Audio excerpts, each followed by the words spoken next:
We're back. Columbus Day, we're back, Italians. We love the Italians. Okay. Thank you, Mr. Thank you. President. Great. Thank you very much. Have a good one, sir. So we covered Scandinavia and Italy. Not bad. Now for the rest of the world. So I want to thank everybody for being here. As you know, last night we reached a momentous breakthrough in the Middle East, something that people said was never going to be done. We ended the war in Gaza and really, on a much bigger basis, created peace. And I think it's going to be a lasting peace, hopefully an everlasting peace. Peace in the Middle East. We secured the release of all of the remaining hostages, and they should be released on Monday or Tuesday. Getting them is a complicated process. I'd rather not tell you what they have to do to get them. There are places you don't want to be, but we are getting the hostages back on Tuesday, Monday or Tuesday, and that'll be a day of joy. I'm going to try and make a trip over. We're going to try and get over there, and we're working on the timing, the exact timing. We're going to go to Egypt, where we'll have a signing, an additional signing. We've already had a signing representing me, but we're going to have an official signing. And the amazing thing is all of the countries over there, from Qatar to Saudi Arabia to UAE to all of them, I mean, the rich ones, the less than rich ones, they've all come together, something which is amazing, actually. They've all come together for this, and they're really probably the best relationships they've ever had. So it's been really something incredible that nobody thought it was possible to get it done. And very importantly, the hostages are coming back. As you know, they consider them hostages. They talk about them as hostages, but there are approximately 28 dead people, mostly young, mostly men, but and boys. I mean, boys. The one woman talked about her baby. Her baby's 25 years old, but you know, to her it's her baby, and we're bringing them home. We're getting them we're getting everything, and to those parents, the dead young man is just as important, as though this person were alive. It's amazing. I've never seen anything quite like it. I've been very much involved. I've never seen anything quite like it. But it's really peace in the middle. And you remember October 7th was terrible, but also from the Hamas standpoint, they probably lost 70,000 people. That's big retribution. That's big retribution. But at some point, that whole thing has to stop, and we're going to see to it. Gaza is going to be slowly redone. You have tremendous wealth in that part of the world by certain countries, and just a small part of that, what they make will do wonders for Gaza. And I think you're going to see some tremendous countries stepping up and putting up a lot of money and taking care of things. But there's tremendous spirit like I haven't seen. And even the news, I won't call it fake news for this purpose, because they really were very fair today, I must tell you, in all cases. But they covered it very well. They covered it very fairly. Everybody loves it. Everybody. People that were never giving us a fair shake, frankly, they can't even believe it. They're so they're amazed by it. A lot of people are. But it was just everything came together. I think the attack was very important on Iran, because let's say that didn't happen, they'd probably by now have a nuclear weapon, numerous nuclear weapons, and therefore, even if we signed a deal, there'd be a big dark cloud over it, and it wouldn't be the same thing. So Iran's different, but Iran wants to work on peace now. They've informed us, and they've acknowledged that they are totally in favor of this deal. They think it's a great thing. So we appreciate that, and we'll work with Iran. As you know, we have major sanctions on Iran and lots of other things. We'd like to see them be able to rebuild their country too, but they can't have a nuclear weapon. So I want to express my tremendous gratitude to the leaders of Qatar, Egypt, and Turkey for helping us reach this incredible day and for being there. They were there with us all the way. And of course, as you know, Saudi Arabia and Jordan and so many. I will tell you, President Erdogan was personally involved in dealing with Hamas and some of the others. He's been great. They've all been really amazing. Indonesia's been amazing. Indonesia's been fantastic. The whole world has come together for this. People that didn't get along, people that didn't like each other, neighboring countries that frankly didn't like each other, but now it's just this moment in time. So we look forward to welcoming the hostages, like you can't believe, home to their families, and that'll take place early next week. We hope Monday or Tuesday. And all Americans should be proud of the role that our country has played in bringing this terrible conflict to an end. And I want to thank, some of the people, JD, you were fantastic, and Pete, you were great. Marco was fantastic. Some of you were very much involved. I'm looking around. So indirectly, I think almost everybody in this room was involved. Susie, I want to thank you very much. You were incredible. You've done an incredible job. So, and yes, John, what you've done was invaluable. CIA, John Ratcliffe, and he's done an incredible job. So I want to thank you all, and if I'm missing anybody, I apologize, but you've been amazing. And then you have Steve Witkoff, who worked so hard. And you remember we settled 7, this is number 8, we settled 7 wars or major conflicts, but wars. And this is number 8. And the one that I thought would be maybe the quickest of all would be Russia-Ukraine, and I think that's going to happen too. But in the meantime, they're losing about 7,000 people a week, and that seems pretty bad. They're losing mostly soldiers, young soldiers. They're getting killed. And while it doesn't affect us in a lot of ways, we've got a big ocean in between, you don't want to see that happen. It was a big mistake. That war should have never happened. It would have never happened if I were president.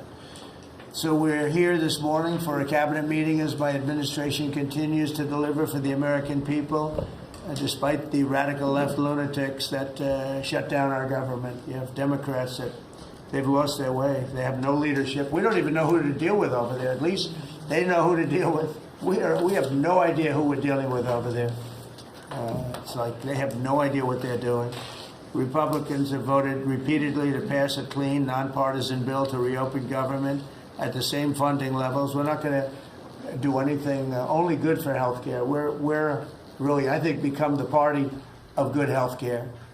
And they keep using health care as a cudgel. They want to try and get everyone thinking about health care. We're the ones that are saving health care. In fact, one of the things we're doing is we're going to be reducing the cost of medicines by 100%, 200, 300, 500%, and even more than that, because as you know, we're in the process of favored nations right now. We've exercised a clause because we were subsidizing the entire world. The entire world pays a fraction of what the United States has been paying. And we've already, numerous Pfizer and other companies have already signed. And countries are a bigger problem because they've been getting a subsidized rate. We've been paying for years. This has gone on for 30 years. We've been reducing the rate of drugs for other countries because we've been paying much more than we're supposed to. And they used all sorts of ideas like research and development. I said, what about Germany? What about these other countries? Aren't they paying? No, we have to pay research and development. It was all nonsense, and I couldn't listen to it anymore.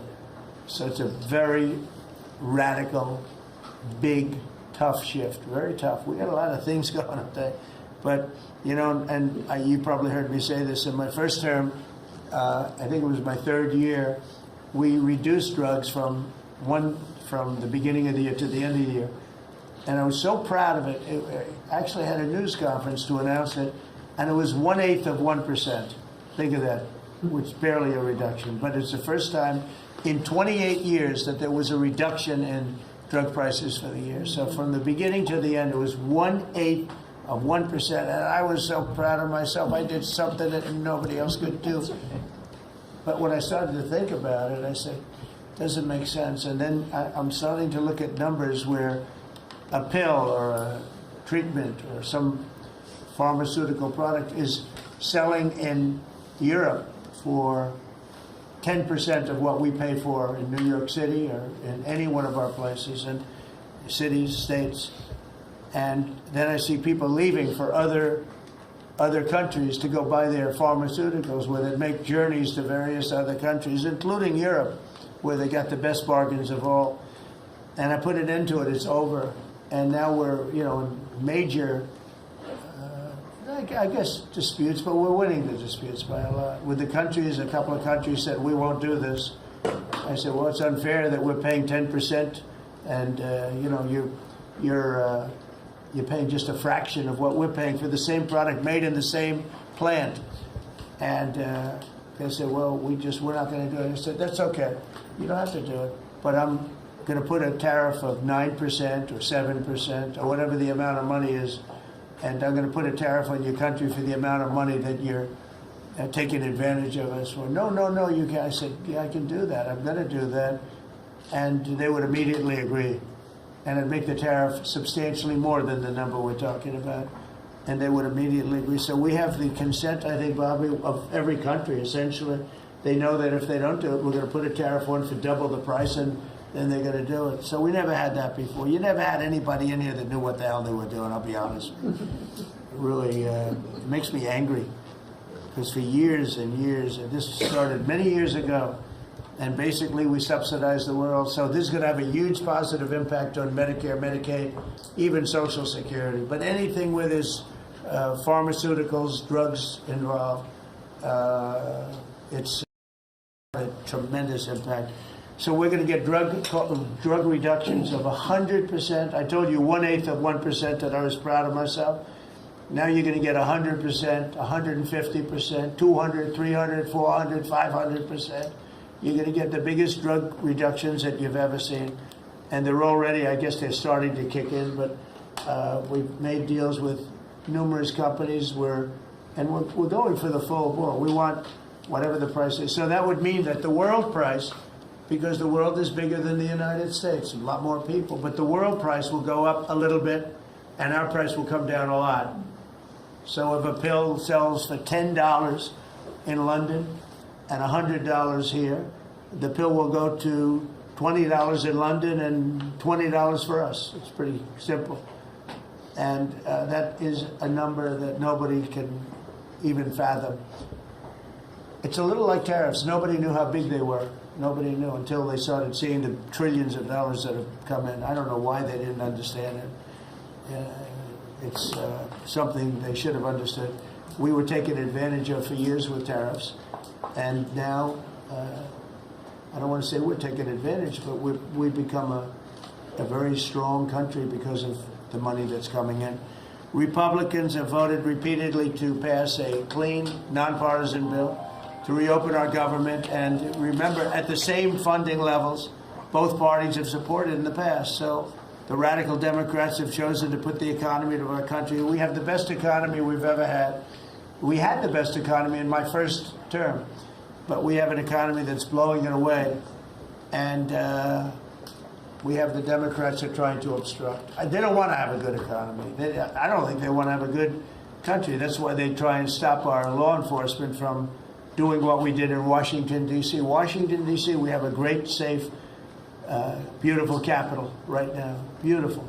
It's so safe. You can walk down the street, numerous people standing before, and you're not going to get mugged anymore. We have a safe capital, one of the safest. We took it from one of the most unsafe places to one of the most safe places in the country.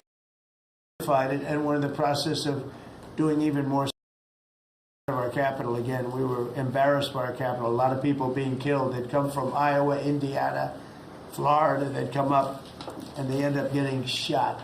They're not getting shot. We moved out 1,700 people approximately, right? Approximately 1,700 hardened criminals, career criminals. They moved them out.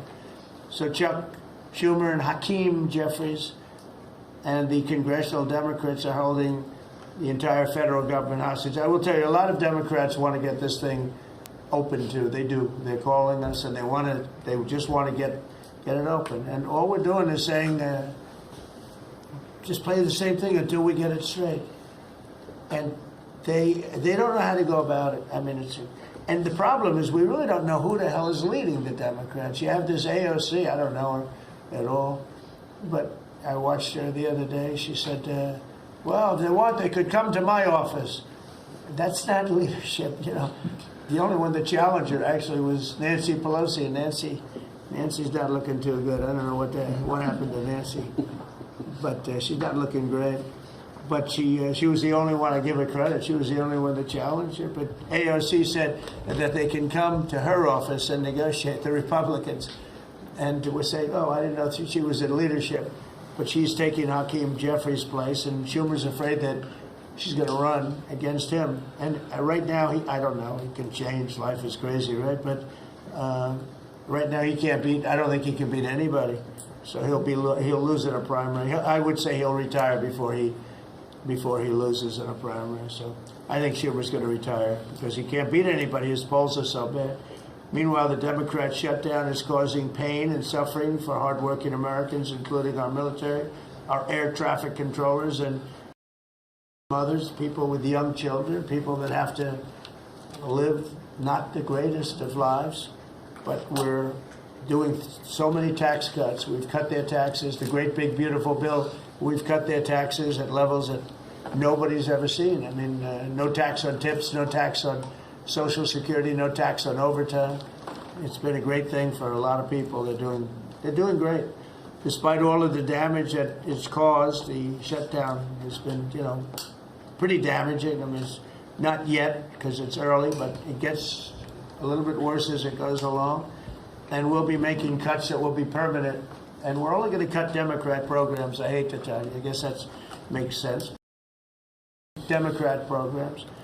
But we're going to start that, and we have Russell, we can talk to you about it if he wants to, but we'll be cutting some very popular Democrat programs that aren't popular with Republicans, frankly, because that's the way it works. They wanted to do this, so we'll give them a little taste of their own medicine. But Chuck Schumer proclaimed this morning that every day gets better for them. No, every day it's actually getting worse for them. And they're having a rebellion in the Democrat Party because they want to stop. And if you saw all of Schumer's, I watched last night like 10 different times over the years, he said, you can't shut down government, you can't shut down, and now he's the one that shut it down. So this is a confession that he's acting not to serve the people, but to serve the partisan interests of his party. And I don't think he's serving them well because they're way down. Look, they just lost an election in a landslide. You know, it was interesting. I watched Kamala, who was a sad figure. I watched her the other day saying the election was very close. I said, no, the election was a landslide. We won the popular vote by millions. We won the Electoral College by, I think, 312 or 315 to 220 something. But there's another one that we won that's why when you see the maps are completely red. It's counties. The counties, we won at 2,505 to 525. So 2,500 to 525. That's called one of the greatest, biggest landslides in history. And that's one that people are using now as a primary. But literally, when you see it colored in, the entire country is red representing Republicans. So, you know, they go around, they just lie. They just lie. And everything's a big lie with them. Well, the other side, and the other thing I don't understand is, Christie, I looked at crime numbers in Chicago. They're through the roof. And I have a governor who stands up every day and tells us how wonderful Chicago is. It's just a lie. It's like a con job. It's like Gavin Newsom. He says how well he's doing in California, and they're doing terribly. Population's getting smaller. People are leaving. And other people are coming in. And, you know, I wouldn't say it's an even trade. While the other side is focused on playing games, the Trump administration is focused on creating jobs, bringing down prices, and we've really brought them down a lot. That's the other thing. We're bringing down prices a lot. We're bringing down grocery prices, but the big thing is energy. When you bring down energy, everything comes down, and the energy prices are way down. I see we're down to about $61 now a barrel, and what gasoline's going to be, I think gasoline's going to be below $2 at some point in the pretty near future. It's very low, much lower than it was under Sleepy Joe. And we're restoring law and order in our country. We're restoring it here, but we're restoring it right now. We're in Memphis. We're going to Chicago. We're going to other cities. Many governors are asking us to, including Democrats are trying to ask. I don't know what the big problem is. If I were a Democrat governor, I'd be saying, whatever you can do to get crime down, I'll take anybody. You can bring them in I don't care who it is. A lot of people said that. They interviewed women, these beautiful women in Chicago, black women with a MAGA hat, a red hat. They said, we don't care who he brings in here, but this place is really dangerous. We just want crime to stop. It's true. They don't care. You know, they don't differentiate between the National Guard and the Marines. They don't care. They'll take anybody. And that's the way it is. I mean, they want to see, they want what we did in D.C., they want to happen to them. And it's happening in Memphis already. It's still, I see in less than a week, the numbers are really good. And it'll be great, and it will fix that. We'll go to various other places, and we're going to be stopping crime in our cities. And that's a thing, and we won't get credit for it, but it's a great thing. We've launched a historic campaign to take back our nation from the gangs and the street criminals, violent repeat offenders, illegal alien lawbreakers, domestic extremists, and savage, bloodthirsty cartels. And very little, by the way, is coming in by water, in case you haven't known. The drugs aren't coming in by water. In fact, we can't even find any boats in the water anymore. We had boats, we were like a subway train loaded up with drugs. Every boat, every single boat that you see getting taken out kills 25,000 Americans. Think of that. Because it's, you know, it's pretty tough stuff. But it kills 25,000 Americans. So when you hear that, it's no longer tough. But here in Washington, we've deployed federal law enforcement and National Guard to restore public safety, and we're working to replicate that in numerous places all over the country. And we have a very powerful military. We have a very powerful National Guard. I want to thank the governor of Texas, who has been, as usual, great. Governor Abbott, he gave us 400 troops without even a question. Likewise, doing what has to be done, because they know we have to confront crime. We're directly confronting the sinister threat of left-wing domestic terrorism and violence, including the terrorist group Antifa. You saw we had a news conference. Antifa's out of control in Portland and other places, but mostly Portland in the case of Antifa. And we had people that were really badly affected by them. It was terrible. So one of those things, but we're knocking the hell out of them. And we're looking for the people that are funding them, and those people are going to be just as guilty as the people that smack people over the head with a baseball bat. And I'd like now to ask Attorney General Bondi and Secretary Noem to discuss this a little bit and tell where we are. And then we'll go around the room. We'll go quickly. We're going to go quickly if we can, because we have a lot of things to do, including I won't be spending that much time here because I'll be leaving fairly soon for Middle East.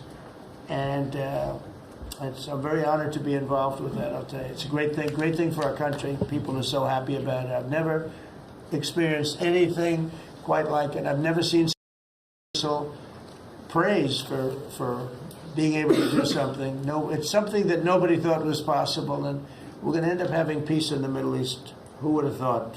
So, Pam, could you start, and then Christy, please.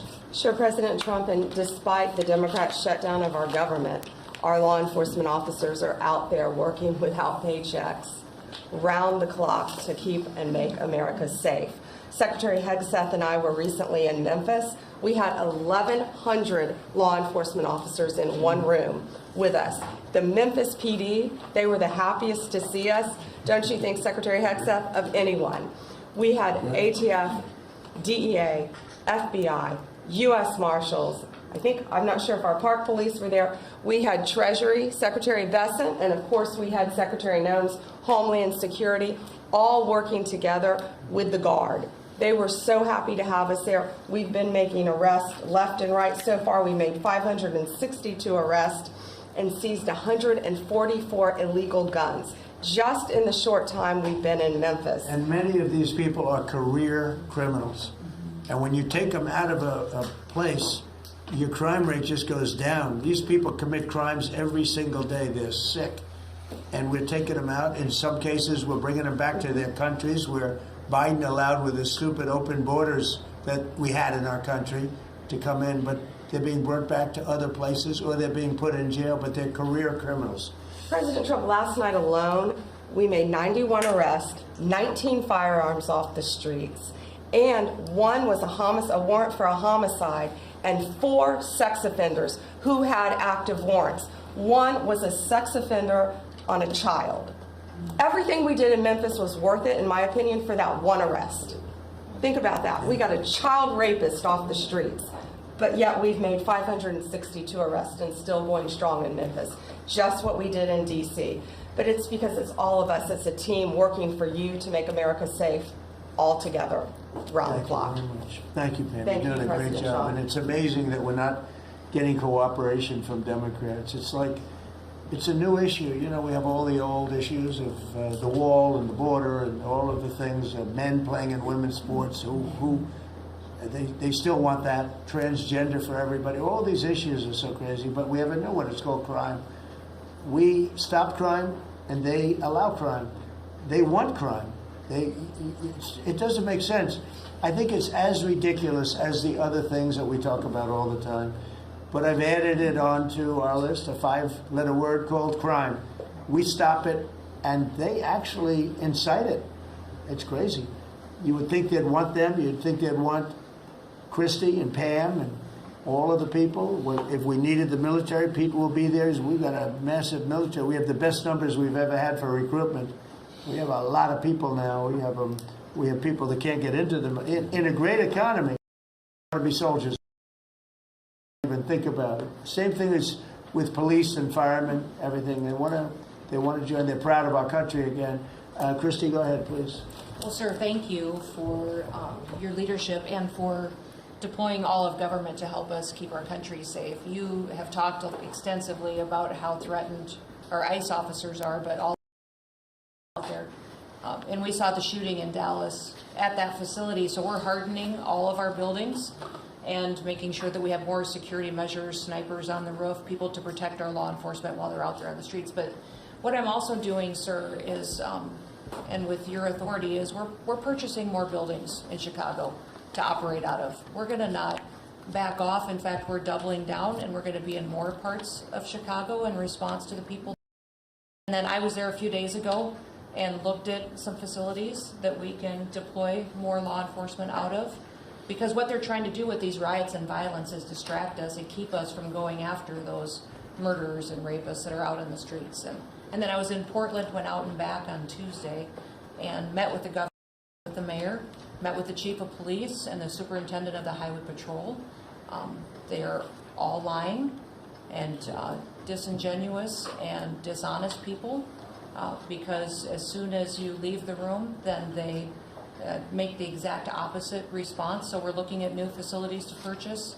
They're in Portland too, and we're going to double down. And I told them if they didn't meet our demands for safety and security on the streets and work with us, then we were going to bring in more federal law enforcement. So I want to thank Pete and the Department of War for all their help. They've been fantastic. But while we fight litigation and work with Pam on that, we're going to send more of our resources and men and women out there to keep everybody safe. So no worries. What we see in D.C. and what we see in Memphis for benefits for people in the safety and security, we'll see that in Chicago and Portland. And the numbers in Memphis, it's only a week, but the numbers have Right. been amazing, I understand. That's exactly right. The They've crime been numbers are way down. fantastic, and it shows what a partnership can be between local law enforcement and the federal government. And if we have to do it the hard way in Portland and Chicago, we will. But the people demand And the President safety. Trump, my lawyers are in court right now as we speak for you, arguing in Chicago and Portland to keep them safe, to bring in the guard. The government doesn't want it there, but we do. Keep their citizens safe, thanks to The you. people want it. I don't understand the politics of it. I don't understand why a Pritzker is trying to protect people that are They're more really scared bad. of, they're more scared of the anarchists that are on the street and the politics of it than they are of doing the right thing. I think they're afraid. Yeah, I think they're they're threatened. They don't tell us, but I think Pritzker's threatened by people. There's no other reason that this could be possible, that they don't want to have a safe Chicago. And we can solve the problem very quickly. And we're doing that anyway, regardless of if he doesn't want it or if he does want it, we're doing it anyway. So make sure. I asked the mayor that himself. He said that Portland was perfectly safe, a beautiful city, no problems. And I said, well, why did you clear the streets for me today then and build out a 4-block radius to make sure I could get in and out of here?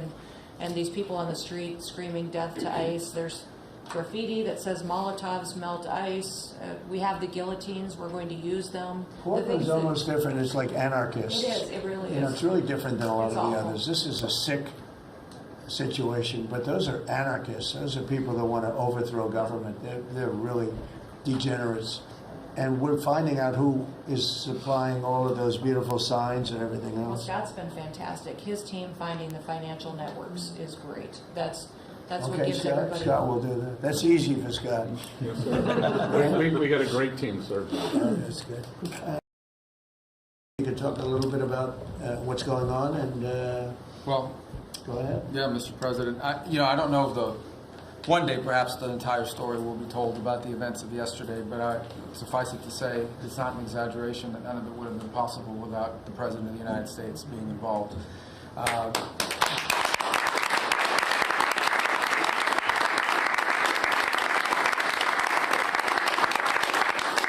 It really began with your trip to the Middle East, where these relationships were forged with partners in the region, personal relationships, close relationships that created the foundation where all this was possible. Where I think this really took a turn. Remember, a month ago, no one thought this was possible. Where it really took a turn about a month ago, less than a couple weeks ago, is when we were at the United Nations, and you convened a historic meeting, not simply of Arab countries, but of Muslim-majority countries from around the world, including Indonesia was there, Pakistan was there, and created this coalition behind this plan. Then on that following Monday, you met with the Prime Minister of Israel here, and that plan was presented. And then, of course, our great negotiating team followed up on it. In the interim, again, perhaps the stories will be told, perhaps they will never be told. The President had some extraordinary phone calls and meetings that required a high degree of intensity and commitment, and made this happen. And I think what's important to understand is that yesterday what happened was really a human story. There's a geopolitical aspect to it, there's no doubt about it. It creates the conditions for Gaza to one day be a normal place again and people to have life and Israelis to be safe. But yesterday was a human story. And because of the work you put in, and honestly, not only is there no other leader in the world that could have put this together, Mr. President, but frankly, I don't know of any American president in the modern era that could have made this possible. Because of the actions you have taken unrelated to this, and because of who you are and what you've done and how you're viewed. And this weekend, because of that, at some point very soon, we are going to see 20 living human beings emerge from the darkness into the light for the first time in 2 years. And that is because not only were you used the credibility and the power and the prestige of this office and the relationships you created, and you committed yourself to making it happen. And I think it will go down as a historic moment in the history of our country, and something our country should be very proud of, that we have a president that's committed to not just peace, but to the human aspect of reuniting these families. My last point on this is just a couple days ago, Secretary Lutnick hosted us all, many of us, at the Kennedy Center. And we have these families, we've interacted with them for so many years, for 2 years now. And the stories are heartbreaking, both whose families are alive and those who are deceased as well, who want their relatives back so that they can complete the process of grieving. And we had all hoped that perhaps that was the day that we would have an announcement for them on the anniversary of the 7th. But I know you were able to speak to some of those families last night. And I just hope the whole nation understands how incredibly proud they should be of their president and of their country for the role that they've played. And I don't want to let this moment pass, Mr. President, without also noting the incredible work of Steve Witkoff and Jared Kushner. Yeah. They're an incredible team working together, facing some substantial impediments there this weekend in doing it. Let me just leave it at that. And they've done a great job on your behalf, Mr. President. They deserve a tremendous amount of credit. But thank you for what you've done for the world. For the world. Thank you very much, Rosa. I appreciate it. I think because we have a very busy day with all that's going on, what we'll do is maybe just a few of you raise your hand if you'd like to say something don't talk too long. He's doing such a great job. So good that he could talk all day. That's the problem, right? But go ahead. And what we'll do is just take a few hands, and then we'll go back to getting peace done. Okay? We'll go a few questions from the press. Go ahead, please. President Trump, I just want to double down on what Marco was sharing. It's such a remarkable accomplishment. Agree that no other president could have done this, but what set the groundwork for you able to do that? When you took office on January 20th, you made a 180-degree turn in our military strength with Pete's leadership. You were the master class in peace through strength. So militarily, we've completely turned around. We've demonstrated that through execution against Iran and others, that we have force. We want to end wars, but we use power if we have to. And then secondarily, peace through strength is also the prosperity, having the strongest economy and being willing to wield the power of a tariff in addition to the military power to reorder the globe. Those two things that you're standing on, both economic power and military power, allowed these negotiations to go forward. And I think as you've described the importance of these economic negotiations and all the trade deals, but that also begins with another 180-degree turn, and that was the 180-degree turn on energy. You have used energy diplomacy to bring prosperity to the American people, and you've used it to bring peace abroad. The combination of those three things have been remarkable, and now we're seeing the remarkable result. And we got one more that I know you want to end with Russia and Ukraine. Energy is going to play a key role in that. And now with this historic agreement, we're in a position working with the Middle East to also end the Russian-Ukraine conflict. So again, congratulations. Thank you very much. I appreciate it. Maybe I'll go to you for a second. You can just cap out what he said about the military, how well we're doing and how big it is and how strong it is. Mr. President, you're exactly right. At the War Department, you don't get peace without strength. And our job is to be the strength part of the equation and deliver that when necessary, as you demonstrated with your Order of Midnight Hammer, and the entire world saw. And I just want to echo what Marco said. It is a personal honor to be able to witness the way we negotiate. I wish people had a full understanding of what that looks like, that historic nature. A lot of us vets, the Vice President, Lee, Doug, probably after decades of war and the chaos that was unleashed through reckless and foolish American policies, never thought this kind of peace would be possible. Yet, with your strength, with your ability to wield trade negotiations, personal relationships, to open up that opportunity is truly historic on the world stage. And it creates a whole number of other cascading effects. And watching Marco and the Vice President and Steve and Jared, the CIA director, everybody come together to make it happen. You've formed a phenomenal team, Mr. President. And at the War Department, our job is to make sure if and when there's question about American commitment, the whole world knows we've got the biggest, strongest, most lethal, and most ready War Department in the world, which is true, which is why we saw record recruitment in 2025, Mr. President. The first 2 weeks of 2026 already blows that out. FY 2026 already blows it out of the water. Has already met its year-long goal in the Marine Corps in 2026. 2 weeks. Okay? You can't, there's no other way to create that kind of love and enthusiasm than with your leadership, sir. And it is an honor to work with Pam and with Christy and the cities across the country to make sure American citizens and law enforcement are protected with our National Guard. But that's a core mission. And last thing, Mr. President, on the southwest border, the first group that rotated in to lock down that border to 0 crossings is now rotating out, and with a new border medal, the Southwest Border Medal, or it's actually called the Mexican Border Medal, revived from 1918, that will be pinning on their chest. So thank you for renaming the department, and we're trying to live up to it every day. Thank you, sir. I mean, think of this. We have record numbers of recruitment. 1 year ago, there were stories, front-page stories, so we couldn't get anybody to join the Army, Navy, Air Force, Marines, Coast Guard. My beautiful, I call it our beautiful Space Force. I love our Space Force. It's turned out to be very important. But we couldn't get anybody to join. Nobody wanted to join, including our police and fire. They didn't want to join anything. Recruitment was embarrassing. We couldn't get anybody. And now we're brimming. Now it's, and they're getting in based on merit now. A soldier's a soldier. They come in now based on merit, not based on woke stuff that anybody can qualify. You have to qualify for jobs. You have to qualify for certain types of jobs. And it's amazing. So we were embarrassed a year ago. Think of it, a little bit more than a year ago. A year ago, I think it stopped on November 5th. I think it really started, this all started on November 5th, the election day. But now everybody wants to be, and we have an overabundance, and maybe we should raise it a little bit. I don't know. I like that idea, sir. But we could raise it. But we have so many people want to join, and they're proud of our country again. JD, could I ask you to say a few words? Yes, sir. So just a couple of things. Mr. President, first of all, congratulations on yesterday. It was a big day. To Marco, to Susie, to the entire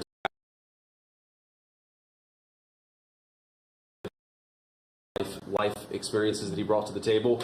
He also, of course, knew one of the most famous Palestinians in the world, Chuck Schumer. And I think without that background of knowledge, it would have been impossible to get us to this point.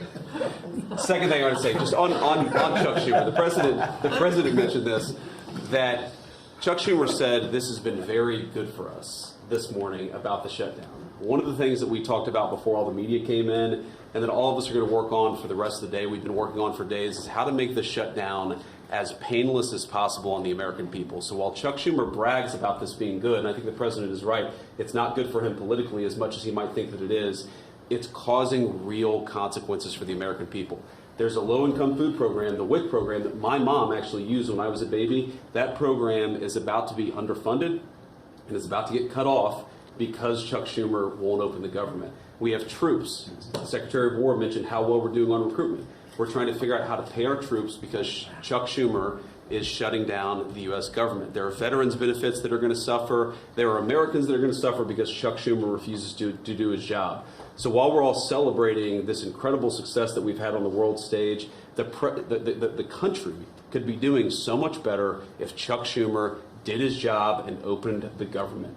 Every single Republican, except for Rand Paul, has voted to open the government. A few moderate Democrats, to their credit, have voted with us to open the government. We just need 5 more Democrats to come to their senses and let the people's government serve the American people. I hope that they'll do that.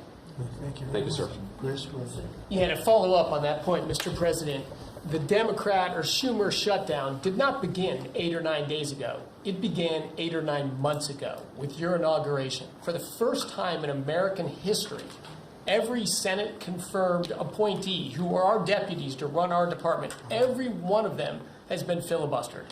One of the critical parts of my department is the National Security Administration. It maintains, manufactures our nuclear weapons and our engines for nuclear submarines and nuclear aircraft carriers. We are a key supplier to Secretary of War Pete Hegseth. They filibustered, the Democrats filibustered the leader, the administrator of the National Nuclear Security Administration, would not let him come into my department until the Republicans 2 weeks ago changed the Senate rules so they could confirm him and we could have a leader. They filibustered the leader. Now they're filibustering the funding. In the next 6-7 days, we're going to run out of funding, and the retooling of our nuclear stockpile, the ultimate guarantor of our sovereignty, is going to be underfunded, and we're going to have to slow down and creep to us crawl these efforts. Just incredibly irresponsible for Schumer to worry about his own reelection and not the 340 million Americans that count on the efforts of our military and all of our departments. It's truly offensive, and we need to bring it to an end as soon as possible. Let's open the government back up. and you're doing a great job. Thank you very much. Bobby, did you want to say something? You got a lot of things happening. A lot of things. A lot of very positive things, actually. Mr. President, I'm glad you're getting accolades on the Mideast peace agreement. You should also get bipartisan accolades on the MFN agreement. It is an historic agreement that's going to benefit every hardworking American. It's going to lower the price of drugs for every American. By the time this administration is over, we will have 95% of the drugs in this country will be the lowest price in the world. It immediately begins to affect Medicaid, Medicare, Social Security, the other government programs. I remember when I went through the confirmation process, and the principal preoccupation of the Democrats during that process was whether I would continue the IRA negotiations on drugs. The Democrats negotiated 10 drugs. I'm supposed to negotiate every year 15. The 10 that they negotiated, they claimed to get a 22% reduction, but it was a lie. It was 22% under the list price, which was actually higher than the price we were getting. Medicaid, Medicare ended up paying more for those drugs than they were paying beforehand. They only got a benefit on one drug. One was tied. 8 of them were lower. So they should be applauding what we're doing now. We're doing something that every administration, Democrat and Republican, has been saying that it was going to do for decades, and you got it done because you understood the power of the tariffs. We had leverage over these companies. And you did it in a way which you asked us to do, to negotiate in a way that was not going to stifle innovation, that was going to make sure that those companies could bring their production home, and they're doing that. And it was a profound success. It will affect every American for 100 years. And you should be getting bipartisan accolades on that. I'll say one other thing about Tylenol, only because of this. This morning before I came in here, somebody showed me a TikTok video of a pregnant woman, 8 months pregnant. She is an associate professor at the Columbia Medical School. And she is saying F Trump and gobbling Tylenol with her baby in her placenta. And the level of Trump derangement syndrome has now left the political landscapes, and it is now in the realm of pathology. And a mother could overwhelm millions of years of maternal instinct to put her baby at risk. And all you have to do is look at the studies which you and I talked about. It's not dispositive that causes autism. It is so suggestive that anybody who takes this stuff during pregnancy, unless they have to, is irresponsible.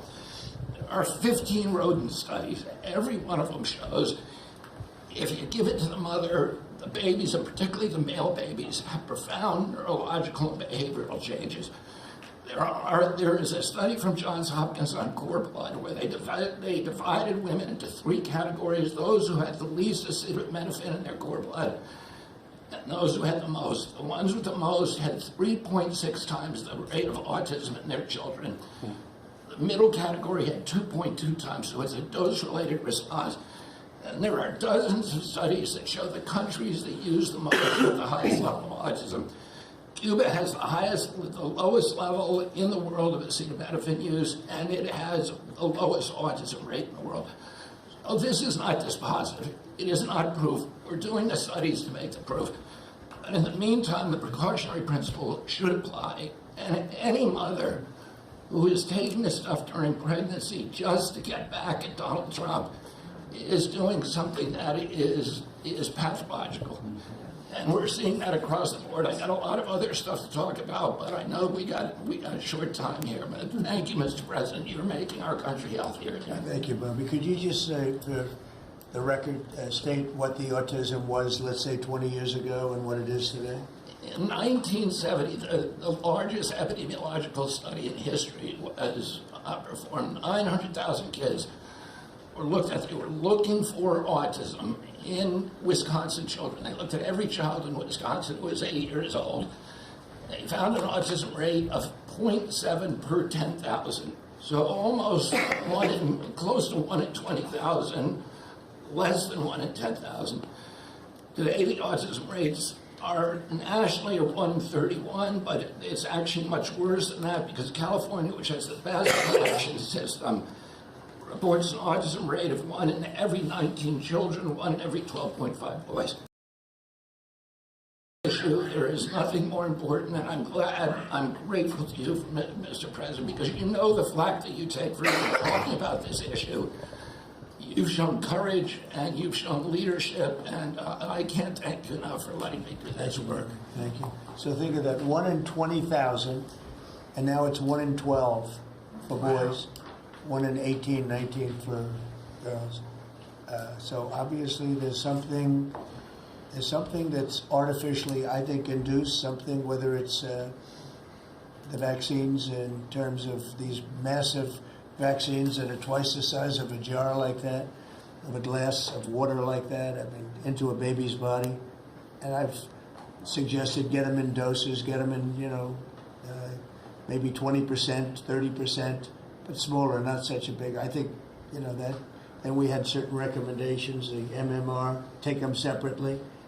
The measles is already separate now, and it works out much better, but there doesn't seem to be any impact if you take it separately. If you take it as a combination, it's not so great.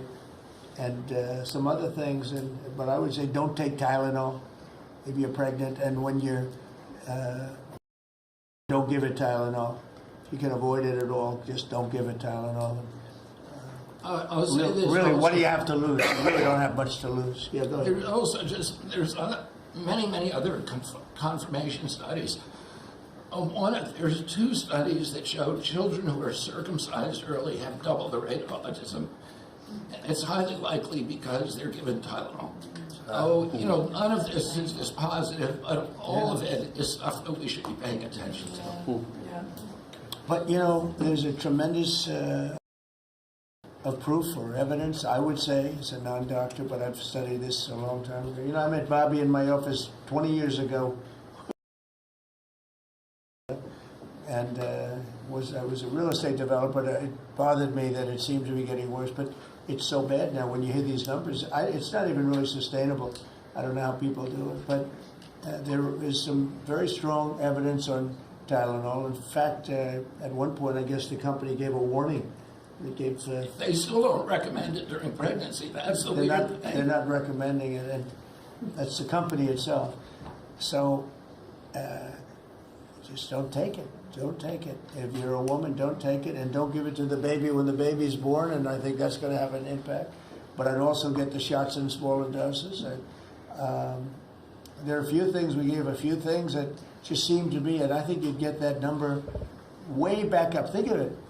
You have 1 in 20,000, and now it's not even believable when you think that 20,000 drops to 12 children.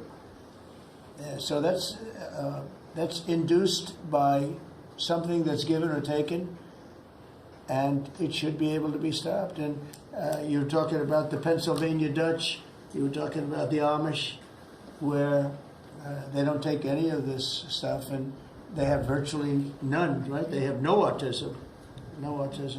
So we're doing something very bad. Somebody's been given some bad things. Other countries, by the way, we have, I think, we have 82 vaccines that we give simultaneously. And I'm a vaccine believer, by the way. I believe in the polio vaccine. I believe in a lot of vaccines.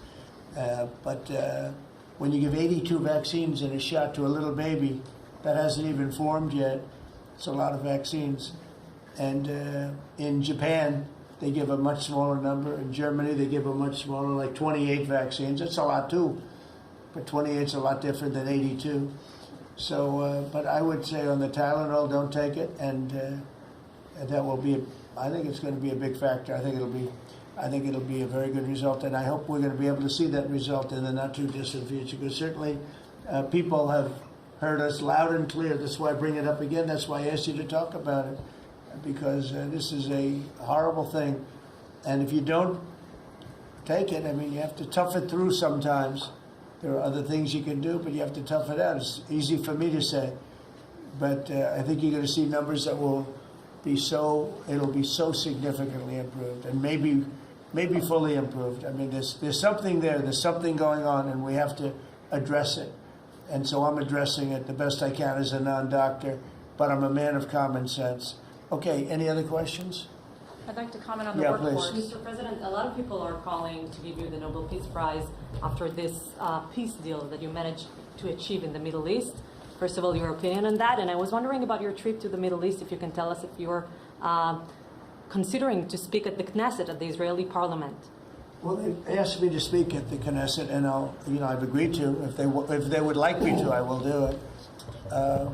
It's the first time a president has ever done that, so that makes it very interesting, right? Yeah. But yeah, so I will do it if they want me to. They have asked me to do that. Thank you. Families of hostages are out in the streets in Israel dancing and crying tears They're of all joy. dancing in the streets right now. They're dancing in the streets. They're so happy. Everybody's happy.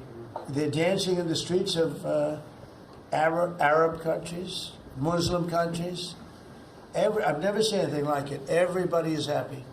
It's been really amazing. Thank you. President Trump, on the international peacekeeping force that's going to be deployed to Gaza soon, do you expect that Pakistan, Turkey, other countries to contribute forces? Has that become firmed up? And also on the shutdown, it seems like in the House there's a majority support for a temporary extension of the Obamacare subsidies, perhaps minus the funds for illegal immigrants. Is that how you see the deal to end the shutdown happening? Well, I see the deal just getting extended as we continue to talk, but we're willing to pay because we're paying. You know, it's very simple. We're paying. And the Democrats are the ones that caused this problem. And it's a big problem for them, and they have a lot of break in their ranks. But so I see that, you know, I think that'll get worked out. But we want to get back before we do this. We don't want to have a gun held to our head. We don't like that. And the public doesn't like it either. So we want to get back. And I think it's going to work out. I think it's going to work out very well. It's something that shouldn't have happened. This was supposed to take place before the election. You know, this was supposed to take place on September 28th before the election.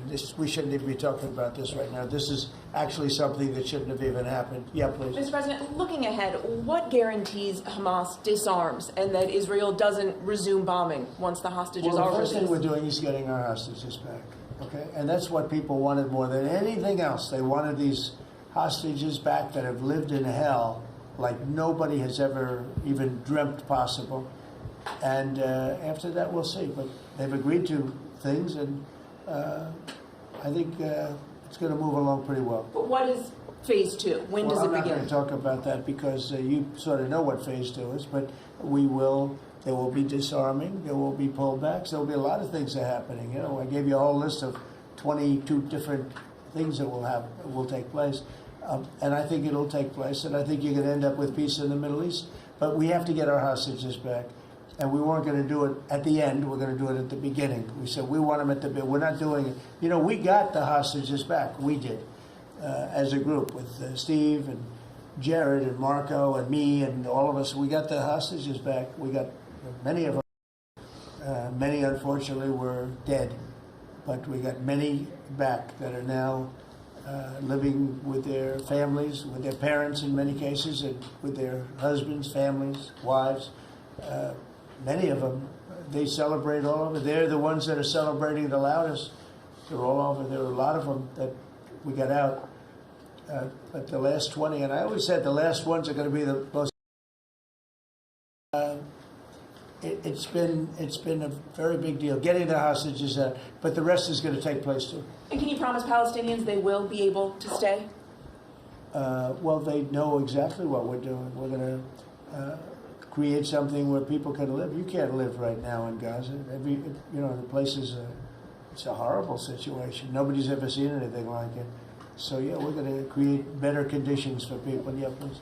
Mr. President, excuse me, what kind of security guarantees is the United States going to make for Gaza? Well, we're going to work with very wealthy countries that love people, frankly. I know them very well. They love people, but they love Arab people, and they love Muslims, and they love, I think right now they love everybody, and they're immensely wealthy, and they're going to be involved in putting up money, and for them it's a small amount of money. For somebody else it's a large amount of money, but you know, these are the wealthiest countries in the world, and they'll be very much involved in making it as good as possible. And what's your take now on a two-state solution, sir? Just to follow up on that. What is your view now on a two-state solution for the? I don't have a view. I'm going to go with what they agree to. Mr. President, given that there are some tough provisions for Israel in this agreement, are you at all concerned that Bibi Netanyahu may not continue in his post? He may be deposed. That Bibi may go a little bit out of whack. That he may no longer be prime minister when this is over. Look, that's politics. It could be. I don't know. I think he's very popular right now. He's much more popular today than he was 5 days ago. Right now, maybe people shouldn't run against him. 5 days ago, it might not have been a bad idea. No, Bibi's become. This has been a very good thing. I don't think he did it for that reason, okay? But I think just looking as an analyst would look at this, I think Bibi should be very popular right now. Yeah, please.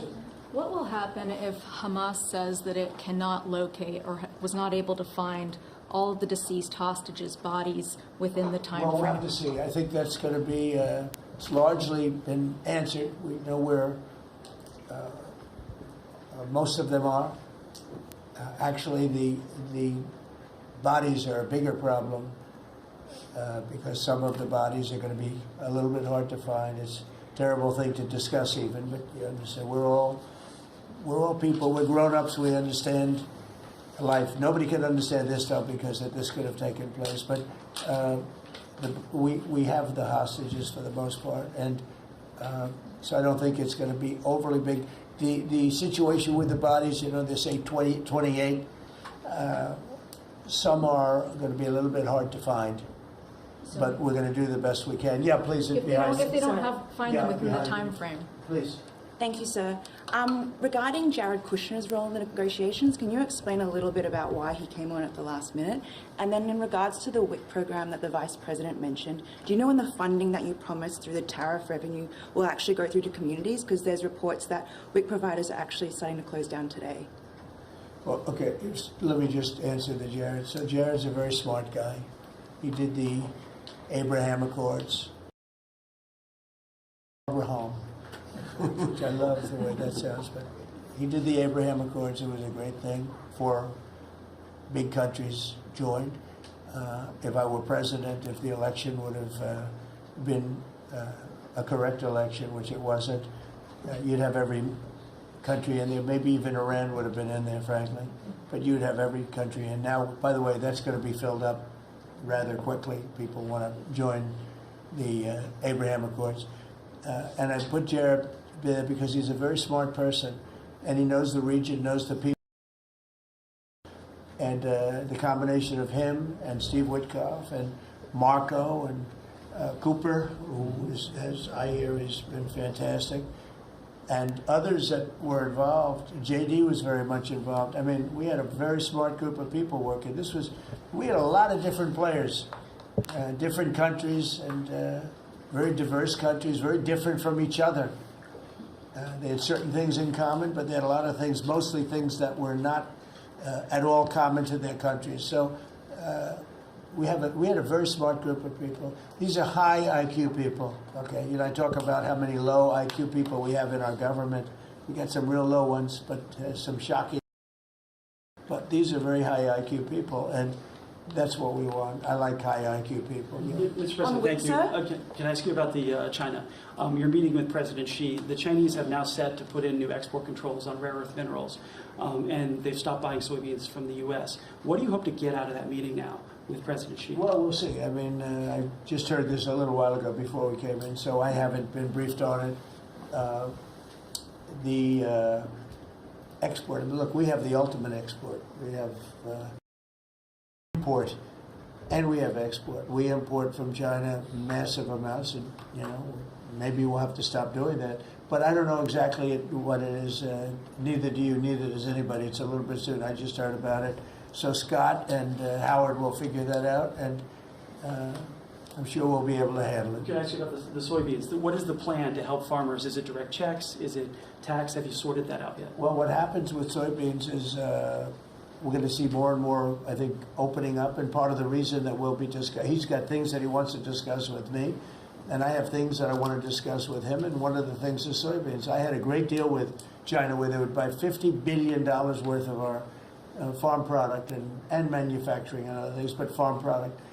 And it was going along well. Then when the election turned out to be a rigged election and we had the wrong guy get in there, he didn't do anything about it. I used to call up President Xi every 2 weeks, or I'd call up people in China, say, you got to keep going, you're not buying the amount that you agreed to. And this went on for, ever since we signed the agreement. It was a great agreement.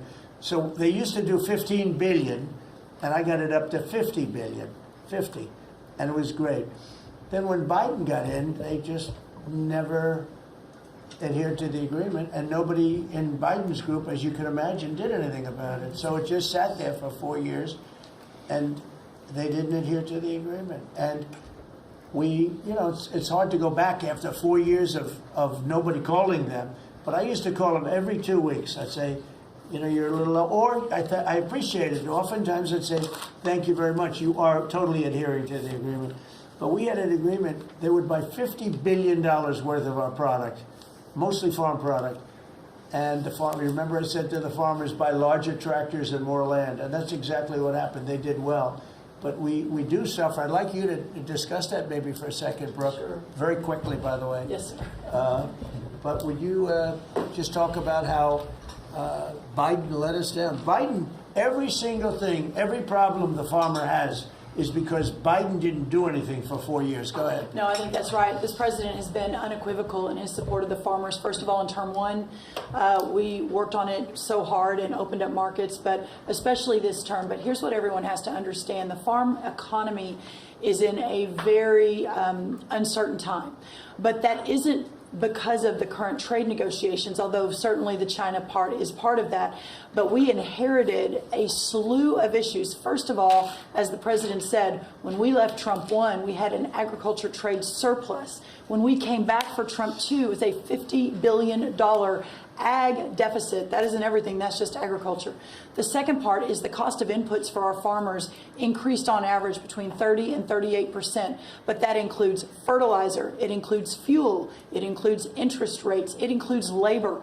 All of this came about under Joe Biden, a 47% increase in the cost of labor that now Secretary Chavez-DeRimmer and Noam and I are working on. Fuel is coming down, thank you. Interest rates, thankfully, are coming down. A 73% increase in interest rates for our farmers. They couldn't get loans to make sure that they could move forward. So that's all really, really important. And I think we have to realize what the president's commitment is this, that we are moving into an era of rural prosperity, of a golden age for our farmers in rural America. The trade renegotiations and the trade realignment that Jameson and Scott and Howard have led with the president's leadership is unlike anything that's happened in the history of our country. And those that will benefit the most are the original Americans, our farmers and our ranchers.